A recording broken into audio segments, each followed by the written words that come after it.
इसका राजस्थान के YouTube channel में आप सभी का स्वागत है। अपने पशु परिचर भर्ती के बी पार्ट से संबंधित अपनी क्लास चल रही थी, जिसमें अपनों ने पशुओं की बीमारी से संबंधित लास्ट क्लास की थी। आज उसका अगला पार्ट लेकर हाजिर हुए हैं, जिसमें अपने पशुओं की जीवाणु जनित बीमारियों के बारे में अपने पढ़ेंगे। पशुओं में जीवाणु जनित कौन कौन सी बीमारी होती है, उसके बाद देखते हैं अपने। सबसे पहले अपने इसमें जीवाणु जनित बीमारियों में एंथ्रेक्स सबसे पहली बीमारी है। इसमें सबसे पहली बीमारी है एंथ्रेक्स। ये कौन से जीवाणु से फैलता है? एंथ्रेसिस, बैसिलस एंथ्रेसिस जीवाणुओं से फैलता है। एंथ्रेक्स जो है वो बैसिलस एंथ्रेसिस जीवाणु से फैलता है। ये कौन सी है? जीवाणु जनित बीमारी है, जीवाणु जनित। ये अपनी सारी बीमारी जो आज पढ़ेंगे वो जीवाणु जनित होगी। ये सभी में ही फैलता है, जैसे गाय में, भैंस में, भेड़ बकरी सभी में फैलता है। इसका मुख्य लक्षण क्या होता है? प्राकृतिक छिद्रों से रक्त का स्त्रावण, रक्त निकलने लग जाता है। जो शरीर के प्राकृतिक छिद्र होते हैं शरीर के, उसमें से रक्त का स्त्रावण हो जाता है। इसे तिल्ली बुखार या जहरी बुखार भी कहा जाता है। इसे तिल्ली बुखार या जहरी बुखार भी कहा जाता है। ये अति उग्र प्रकार का रोग है। ये कौन सा रोग है? अति उग्र प्रकार का योग है। इसकी प्रकृति जूनोटिक होती है। इसकी प्रकृति जूनोटिक होती है। ये पशु से मानव है, पशु से पशु में फैलता है। ये एंथ्रेसिक है। ये पशु से मानव और पशु से पशुओं में फैलता है। यह आगे संक्रमण से फैलता है। यह संक्रामक रोग होता है। ठीक है। इस रोगाणु के छोटे छोटे बीजाणु बनते हैं, मक्खी मच्छरों से आगे फैलता है। इसके छोटे छोटे जो होते हैं बीजाणु होते हैं और फिर ये परजीवियों द्वारा आगे फैल जाता है। ठीक है। यह मिट्टी में कई वर्षों तक सुरक्षा कवच बनाकर जीवित रह सकते हैं। जो ये बीजाणु बनते हैं ना, ये बीजाणु ये मिट्टी में कई वर्षों तक जीवित रह सकते हैं। इसे मिट्टी जनित रोग भी कहा जाता है। इसे क्या कहा जाता है? मिट्टी जनित रोग भी कहा जाता है। इस रोग में रक्त प्लीहा व ऊतकों का अधिक नुकसान होता है। इस रोग में क्या होता है? रक्त प्लीहा व रक्त ऊतकों का क्या होता है? अधिक नुकसान होता है। इस रोग में शरीर का टेम्परेचर 105 डिग्री से 160 डिग्री फ़ारेनहाइट तक हो जाता है, अर्थात उच्च बुखार होता है। इसलिए इसे क्या बोलते हैं? जहरी बुखार भी बोलते हैं ना। यदि पशु गर्भित है, यदि प्रेग्नेंट है, तो उसका गर्भपात हो जाता है। क्या होता है? उसका गर्भपात हो जाता है। ठीक है। भेड़ बकरियों में सांस लेने में अत्यंत कठिनाई होती है तथा गले में सूजन होने से पशु दांतों को किटकिटाता है। मतलब कि गले में सूजन होने लग जाती है और जिससे अत्यधिक उनको बुखार चढ़ जाता है, जिससे पशु दांतों को क्या करता है? किटकिटाता है। ठीक है। उसके बाद इसका उपचार क्या है और इसका बचाव क्या क्या है? सबसे पहले अपने इसका उपचार देख लेते हैं। इसके उपचार के लिए S1 सफ्लाडिमिन 10 ml टीका है। जो ये टीका है S1 सफ्लाडिमिडिन 10 ml का जो अंत शिरा पर इसका टीका लगाया जाता है। उसके बाद T2 टाइसिन 15 ml अंतरपेशी में इनका टीकाकरण किया जाता है। उसके बाद D3 डेक्सोना लास्ट में, पहले सेल्फाडिमिडिन, उसके बाद टाइसिन और फिर डेक्सोना, D3 डेक्सोना 3 ml अंतःपेशी में इसका टीका लगाया जाता है। ठीक है। अब ये तो इसका उपचार हो गया। इसका उपचार में ये 3 टीकों का इंजेक्शन लगाए जाते हैं। ठीक है। उसके बाद इसका बचाव क्या है? इसके बचाव के लिए प्रतिवर्ष जून माह में एंथ्रेक्स स्पोर वैक्सीन 1 ml अंतःत्वचीय लगाते हैं। क्या करते हैं? जून माह में इसको बचाव, इससे पहले, मतलब कि ये होने से पहले इसका बचाव के लिए क्या करते हैं? जो होता है उसको बचाव के लिए अपने प्रतिवर्ष जून माह में एंथ्रेक्स स्पोर वैक्सीन 1 ml अंतःत्वचीय लगाते हैं। ठीक है। जो उपचार होता है ये तो होने के बाद होता है, और जो बचाव होता है वो होने से पहले बचाव करते हैं, ताकि ये रोग न हो। ठीक है। रोग न हो इसके लिए बचाव किया जाता है, जो कि उपचार से पहले किया जाता है। इस रोग के बीजाणुओं को फैलने का डर होता है। पोस्टमार्टम नहीं करना चाहिए। इस रोग से, मतलब कि अगर कोई पशु मरता है तो उसके बीजाणुओं को फैलने का डर होता है, इसलिए उसका पोस्टमार्टम न करके उसकी खाल बिना उतारे ही जमीन में 5 फीट गहराई में गाड़ देनी चाहिए। उसकी जो खाल है उसको बिना उतारे ही उसको पशु को 5 फीट नीचे गाड़ देना चाहिए। ठीक है। आसपास फैले स्त्राव है मिट्टी को जला दें। मृत पशु के रहने की जगह पर को फिनाइल से साफ करें। ठीक है। ये इसका बचाव है। उसके बाद इसको एक बार अपने दोबारा रिवाइज कर लेते हैं। कौन सा रोग है? एंथ्रेक्स रोग है। कौन सा रोग है? ये एंथ्रेक्स रोग है। ये कौन से जीवाणु से फैलता है? ये बेसिकुलस एंथ्रेक्स जीवाणु से फैलता है।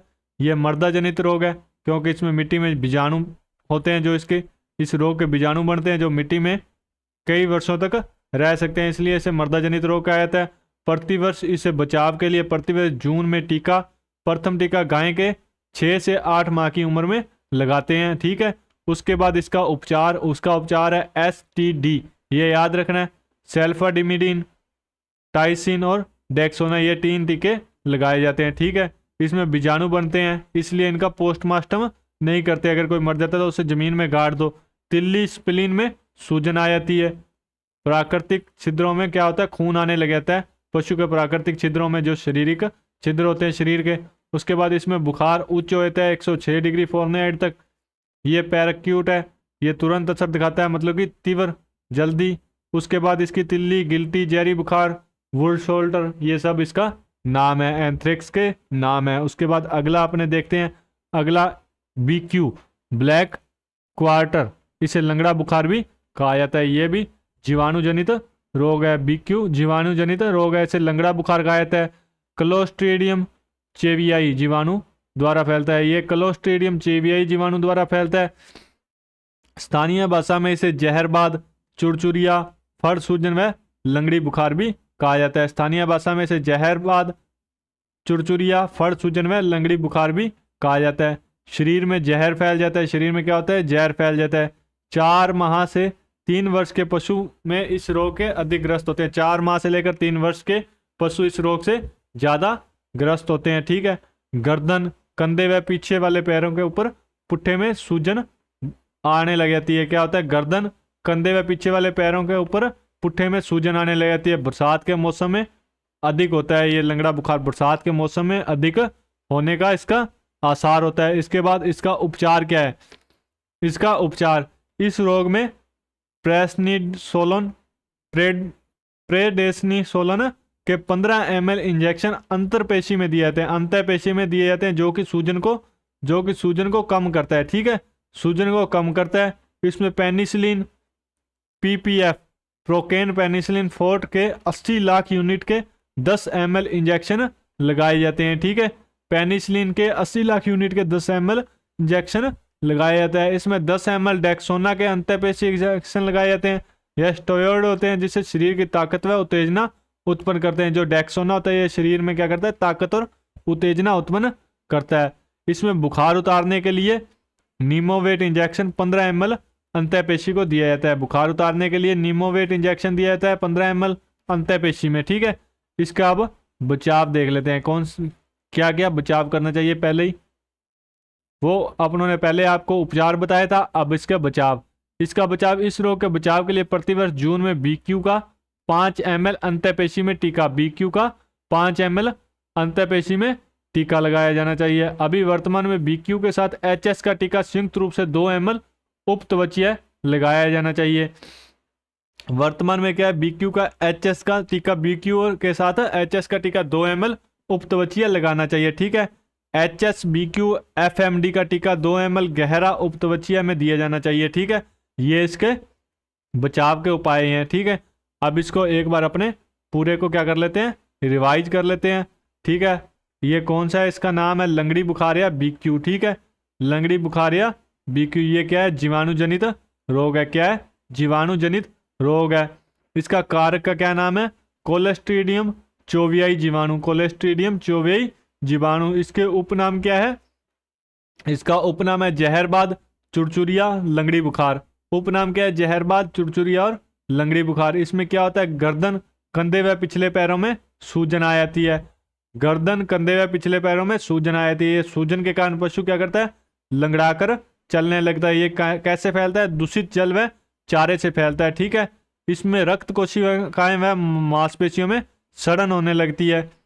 इसमें रक्त में बदबू का आना और काले रंग का रक्त का स्त्रवण होता है, काले रंग का रक्त निकलता है। तेज बुखार होता है 104 डिग्री फ़ारेनहाइट से 106 डिग्री फ़ारेनहाइट।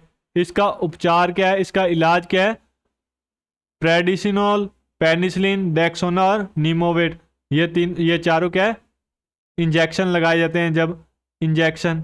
ठीक है, उसके बाद इसके बचाव के लिए क्या करना है, टीका जून माह में BQHS वैक्सीन 2 ml SRS में, और BQHS और FMD का टीका ये गहरा पेशिया में लगाया जाता है। ठीक है, उसके बाद अगला अपने देख लेते हैं गलघोंटू रोग। अगला कौन सा है? गलघोंटू रोग।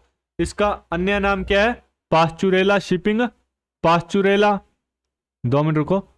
गलघोंटू रोग, इसका अन्य नाम है पास्चुरेला शिपिंग फीवर, गुर्रक्का रोग, नाविक रोग, स्कॉट यार्ड रोग, ये इसका उपनाम है। ठीक है, इसके उपनाम है ये। ठीक है, उसके बाद ये कब होता है? ये मुख्यतः वर्षा ऋतु में होता है। जो गलघोंटू रोग है ये वर्षा ऋतु में होता है। सामान्यतः जो भी जितने भी जो ये रोग है ना, जीवाणु जनित रोग, ये ज़्यादातर बरसात के मौसम में ज़्यादा फैलते हैं। बरसात के मौसम में, क्योंकि बरसात के मौसम में क्या होता है? बरसात के मौसम में ज़्यादा कोई भी बीमारी है वो ज़्यादा फैलने की आसार रहता है। ठीक है, इसमें क्या होता है? गले में भारी सूजन होने लग जाती है, भारी सूजन हो जाती है। इससे पशु को ऐसे लगता है कि जैसे उसका गला दबा दिया गया है, इसलिए इसे क्या कहते हैं? गलघोंटू रोग कहा जाता है। उसके बाद पशु में श्वसन क्रिया के दौरान गुरगुर की ध्वनि आती है, इसलिए इसे गुर्रक्का रोग भी कहा जाता है। इसे क्या कहा जाता है? गुर्रक्का रोग, क्योंकि इसके गले में सूजन होती है और ये जब श्वसन सांस लेते हैं तो गुरगुर की आवाज आती है। ठीक है, उसके बाद इस रोग में पशु को तेज बुखार 104 डिग्री फ़ारेनहाइट से 106 डिग्री फ़ारेनहाइट तक चढ़ता है और अत्यधिक कंपन होता है शरीर में। ठीक है, पशु में एक बार लक्षण दिखाई देने पर मृत्यु दर 80 से 90% होती है। इसमें एक बार अगर पशु में गलघोंटू रोग के लक्षण दिखाई दे दिए तो 80 से 90% मृत्यु निश्चित है। ठीक है, उसके बाद इसका इलाज समय पर नहीं किया जाता तो 48 से 72 घंटे में ही पशु की मृत्यु हो जाती है। ये अति उग्र रोग है, मतलब बहुत जल्दी इसमें पशु की मृत्यु हो जाती है। ठीक है, इसका उपचार क्या है? इस रोग का उपचार क्या क्या है ये अपने देख लेते हैं। इस रोग के उपचार के लिए ये निम्न दवाइयाँ देनी चाहिए। एक तो प्रेसडिनिसोनोल, ये 10 से 15 ml देनी चाहिए। उसके बाद सल्फाडिमिडीन 30 ml देनी चाहिए प्रति 50 kg शरीर भार पर। अगर उसका भार 50 kg है तो 30 ml, अगर ज़्यादा है तो उसके अनुसार देनी चाहिए। ठीक है, डेक्सोना 10 से 15 ml, नीमोवेट 10 ml, ऑक्सीट्रेटा साइक्लिन ये 20 से 30 ml अंतःपेशी में देनी चाहिए। ठीक है, उसके बाद इसका टीकाकरण है। इसका बचाव का ये बचाव है। ऊपर वाला तो उपचार है अगर हो गया तो, लेकिन उससे पहले अगर बचाव करना है तो ये प्रतिवर्ष मई और जून महीने में क्या करना चाहिए? HS का टीका देना चाहिए। प्रतिवर्ष मई से जून महीने में क्या करना है? HS का टीका देना है। उसके बाद HS का पहला टीका पशुओं के 6 माह की उम्र में लगाते हैं। HS का जो पहला टीका है वो 6 माह की उम्र में लगाते हैं। ठीक है, एक बार अपने इसका रिवाइज कर लेते हैं। ठीक है, ये एक बार अपने क्या कर लेते हैं? इसका रिवाइज कर लेते हैं। ये जो है कौन सा रोग है? गलघोंटू रोग। कौन सा रोग है ये? गलघोंटू रोग। इसका गलघोंटू रोग है, इसका सामान्य नाम तो गलघोंटू है, वैसे इसका नाम है हिमोरेजिस सेप्टिसीमिया। ये गाय में पास्चुरेला बोवोसेप्टिका, भैंस में पास्चुरेला बुबेलस सेप्टिका और भेड़ों में पास्चुरेला ओविस के नाम से अलग अलग होता है। ठीक है, इसके बाद इसका उपनाम है गलघोंटू शिपिंग फीवर, गुर्का, स्टॉक यार्ड डिजीज, ये सब इसके उपनाम है। इसमें क्या होता है? गले में भारी सूजन व श्वसन के दौरान गुरगुर की ध्वनि आती है। ठीक है, तेज बुखार हो जाता है। तेज बुखार 104 से 106 डिग्री फ़ारेनहाइट, शरीर अत्यधिक कंपन करने लग जाता है। इसमें अगर इसके लक्षण दिखाई देते हैं तो ये क्या होता है? 70 से 80% मृत्यु निश्चित है। ठीक है, 48 से 72 घंटे के बीच में इसकी मृत्यु हो जाती है। ठीक है, इसका इलाज ये आपको बताई दिया है। थैंक यू, आज के लिए इतना ही। डिस्कवर राजस्थान के YouTube चैनल से जुड़ने के लिए आप सभी का धन्यवाद। Thank you.